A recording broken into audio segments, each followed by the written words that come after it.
धीरज लाल हीरालाल अंबानी, जो ज्यादातर धीरू भाई अंबानी के नाम से जाने जाते हैं। इनकी ख्याति देश में ही नहीं बल्कि विदेशों में भी फैली हुई है। धीरू भाई अंबानी बिजनेस की दुनिया के बेताज बादशाह थे।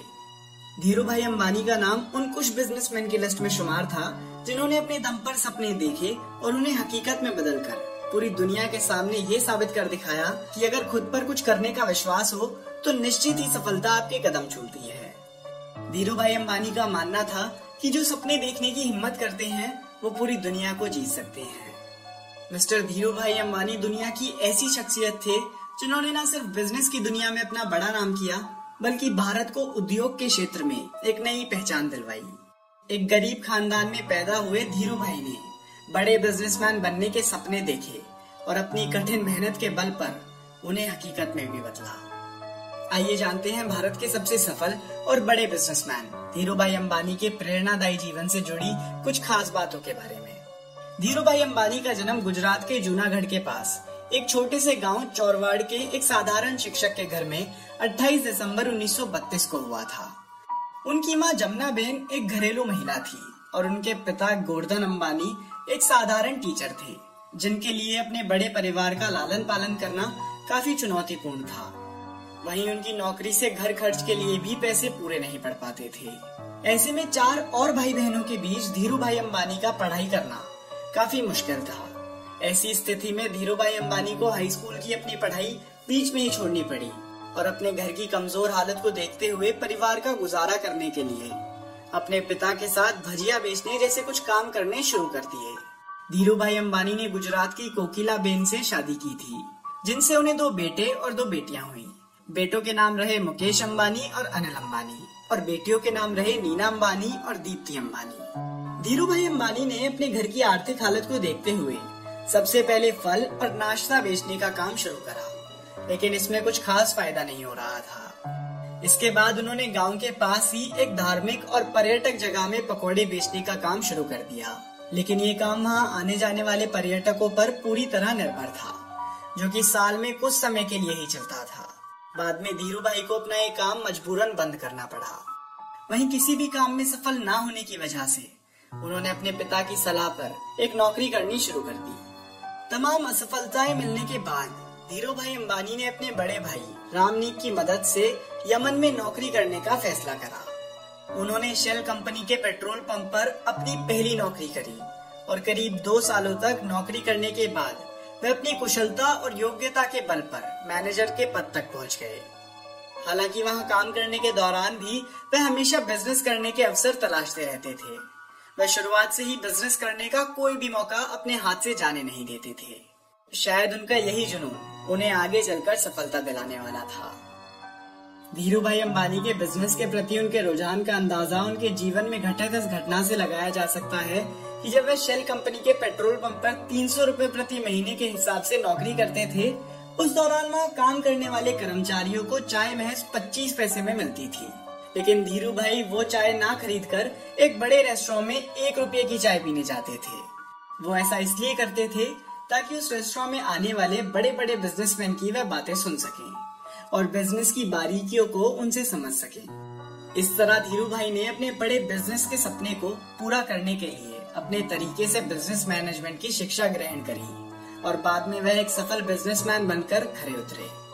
इसके अलावा धीरू भाई अंबानी के अंदर बड़े बिजनेसमैन बनने की योग्यता का अंदाजा इस बात से भी लगाया जा सकता है कि उन्होंने यमन में प्रचलित चांदी के सिक्कों की गलाई लंदन की कंपनी में करनी ये जानकर शुरू कर दी थी कि चांदी के सिक्कों का मूल्य चांदी से ज्यादा होता है।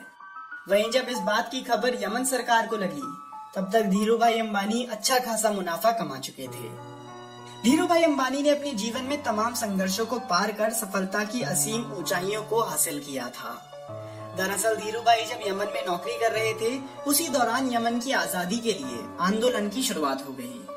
हालात इतने बिगड़ गए थे कि यमन में रह रहे भारतीयों को अपनी नौकरी छोड़नी पड़ी। ऐसे में धीरू भाई अंबानी भी अपनी नौकरी छोड़ भारत वापस लौट आए। फिर बिजनेसमैन बनने के ख्वाब संजो रहे धीरू भाई ने इंडिया में ही बिजनेस करने का फैसला कर लिया। हालांकि किसी भी बिजनेस को शुरू करने के लिए निवेश करने की बहुत जरूरत होती है, पर धीरू भाई के पास बिजनेस शुरू करने के लिए पर्याप्त रकम नहीं थी, जिसके बाद उन्होंने अपने चचेरे भाई के साथ मिलकर पॉलिएस्टर धागे और मसालों के इंपोर्ट एक्सपोर्ट के बिजनेस की शुरुआत करी। इंपोर्ट एक्सपोर्ट का बिजनेस करते हुए उन्होंने महज 15,000 रुपए की राशि के साथ रिलायंस कमर्शियल कॉर्पोरेशन की शुरुआत मस्जिद बंदर के नरसिम्हा स्ट्रीट पर एक छोटे से ऑफिस से करी थी और यहीं से रिलायंस कंपनी का उदय हुआ। शुरुआती दौर में बिजनेस टाइकून धीरूभाई अंबानी का इरादा पॉलिएस्टर यार्न को इंपोर्ट करने और मसाले एक्सपोर्ट करने का था। इसके साथ ही आपको बता दूं कि रिलायंस कॉर्पोरेशन का पहला ऑफिस नरसिम्हा स्ट्रीट में बना था, जो कि महज 350 स्क्वायर फीट का एक कमरा था, जिसमें सिर्फ एक टेलीफोन, एक टेबल और 3 कुर्सियां थी। शुरू में उनके पास केवल 2 सहकर्मचारी थे और उनके काम में उनकी मदद करते थे। दरअसल धीरूभाई अंबानी और चंपकलाल दमानी दोनों का स्वभाव और बिजनेस करने का तरीका एक दूसरे से बिल्कुल अलग था। इसी वजह से साल 1965 में धीरूभाई अंबानी ने चंपकलाल के साथ बिजनेस में पार्टनरशिप खत्म कर दी और अपने दम पर बिजनेस को आगे बढ़ाया। दरअसल चंपकलाल एक सतर्क व्यापारी थे और उन्हें सूत बनाने के माल में कोई इंटरेस्ट नहीं था, जबकि धीरूभाई अंबानी को रिस्क उठाने वाला व्यापारी माना जाता था। इसके बाद धीरूभाई अंबानी ने अपने सूत के व्यापार में अपनी किस्मत आजमाई और पॉजिटिव सोच के साथ अपने इस बिजनेस की शुरुआत कर दी। धीरूभाई अंबानी को पहले से ही माल की कीमत बढ़ने की उम्मीद थी और उससे उन्होंने जो मुनाफा कमाया वो उनके बिजनेस ग्रोथ के लिए काफी अच्छा था।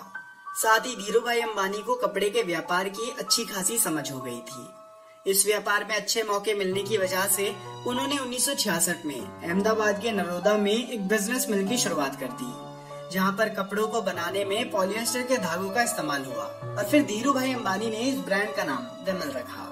आपको बता दूं कि इस ब्रांड का नाम विमल धीरूभाई अंबानी के बड़े भाई के बेटे विमल अंबानी के नाम पर रखा गया था और इस ब्रांड का पूरे भारत में जमकर प्रचार प्रसार करा गया। वहीं धीरे धीरे विमल ब्रांड भारत के छोटे छोटे इलाकों में भी घर घर में एक हाउसहोल्ड नाम बन गया। साल 1975 में विश्व बैंक की टेक्नीशियन टीम ने रिलायंस टेक्सटाइल्स के निर्माण का दौरा किया और उसे विकसित देशों के मानकों से भी अच्छा बताया। फिर 1980 के दशक में धीरूभाई अंबानी ने पॉलिएस्टर फिलामेंट यार्न का निर्माण करने का लाइसेंस सरकार से ले लिया और इसके बाद लगातार धीरूभाई अंबानी सफलता की सीढ़ी चढ़ते गए और उन्होंने फिर कभी अपने करियर में पीछे मुड़कर नहीं देखा। भारत में इक्विटी कल्ट की शुरुआत करने का क्रेडिट भी धीरूभाई अंबानी को ही जाता है। आपको बता दूं कि जब 1977 में रिलायंस ने आईपीओ जारी किया था, तब 58,000 से ज्यादा निवेशकों ने उसमें निवेश किया। धीरूभाई अंबानी गुजरात और दूसरे राज्यों के ग्रामीणों को हासिल करने में सफल रहे कि जो उनकी कंपनी के शेयर खरीदेगा उसे अपने निवेश पर खूब मुनाफा होगा। दुनिया के जाने माने बिजनेसमैन धीरूभाई अंबानी ने अपनी जिंदगी में रिलायंस के कारोबार का विस्तार अलग अलग क्षेत्रों में किया।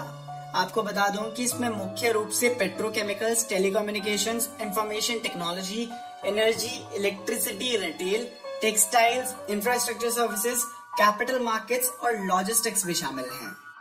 वहीं अब धीरूभाई अंबानी के दोनों बेटे नए मौकों का पूरी तरह से इस्तेमाल कर रहे हैं रिलायंस इंडस्ट्री को आगे बढ़ाने के लिए। इसी तरह से धीरूभाई अंबानी ने महज चंद पैसों से इतनी विशाल रिलायंस इंडस्ट्री की शुरुआत करी थी। एक कमरे से शुरू हुई इस कंपनी में साल 2012 तक करीब 85,000 कर्मचारी काम कर रहे थे, जबकि सेंट्रल गवर्नमेंट के पूरे टैक्स में से 5% रिलायंस देती थी और 2012 में संपत्ति के हिसाब से दुनिया की 500 सबसे अमीर और विशाल कंपनियों में रिलायंस को भी शामिल किया गया था। इसके अलावा धीरूभाई अंबानी को एशिया के टॉप बिजनेसमैन की लिस्ट में शामिल किया जा चुका है। ये बात तो साफ है कि इस मुकाम तक पहुंचने के लिए धीरूभाई अंबानी ने काफी आलोचनाओं को भी झेला था। उन पर अपनी जरूरतों के हिसाब से सरकारी नीतियों को बदलवाने के भी आरोप लगे थे। यहाँ तक कि ये भी कहा गया था कि कॉम्पिटिटर्स को भी सरकारी नीतियों के सहारे से मात दे दी गई थी, लेकिन धीरूभाई अंबानी के खिलाफ एक भी इल्जाम साबित न हो सका और वे अपने लक्ष्य की तरफ आगे बढ़ते रहे। महान उद्योगपति धीरूभाई अंबानी जी को 24 जून 2002 में हार्ट अटैक की वजह से मुंबई के एक हॉस्पिटल में भर्ती करवाया गया। इसके बाद उनकी तबीयत लगातार खराब होती चली गई और 6 जुलाई साल 2002 में भारत की इस महान शख्सियत ने अपनी अंतिम सांसें ली। उनकी मृत्यु के बाद उनके व्यापार को उनके बेटे मुकेश अंबानी ने बेहद कुशलता पूर्वक संभाला। यही नहीं, आज वह भारत के सबसे धनी और विश्व के सबसे सक्सेसफुल बिजनेसमैन की लिस्ट में शुमार है। और मैं आपको बता देता हूँ कि धीरू भाई अंबानी को कई बड़े बड़े अवार्ड से भी सम्मानित करा गया था। व्यापार और उद्योग में उनके महत्वपूर्ण योगदान के लिए साल 2016 में उन्हें भारत के दूसरे सर्वोच्च नागरिक के रूप में पद्म विभूषण सम्मान के साथ सम्मानित करा गया। वहीं जिस तरह धीरू भाई अंबानी ने तमाम संघर्षों को झेलकर अपने जीवन में असीम सफलताएं हासिल करी और बाकी सभी के लिए उन्होंने एक मिसाल पेश करी, वो वाकई तारीफ के काबिल हैं। धीरू भाई अंबानी ने कहा था कि सपने हमेशा बड़े होने चाहिए, प्रतिबद्धता हमेशा गहरी होनी चाहिए और प्रयास हमेशा महान होने चाहिए। तो दोस्तों, ये थी कहानी धीरू भाई अंबानी की। अगर आपको ये वीडियो पसंद आई हो तो आप इस वीडियो को लाइक करके हमारा मनोबल बढ़ा सकते हैं। और अगर आप ऐसी वीडियो पहली बार देख रहे हैं और ऐसी और वीडियोस देखना चाहते हैं तो दोस्तों इस चैनल को सब्सक्राइब कर लीजिए, क्योंकि मैं आपके लिए ऐसी वीडियोस लाता रहूंगा।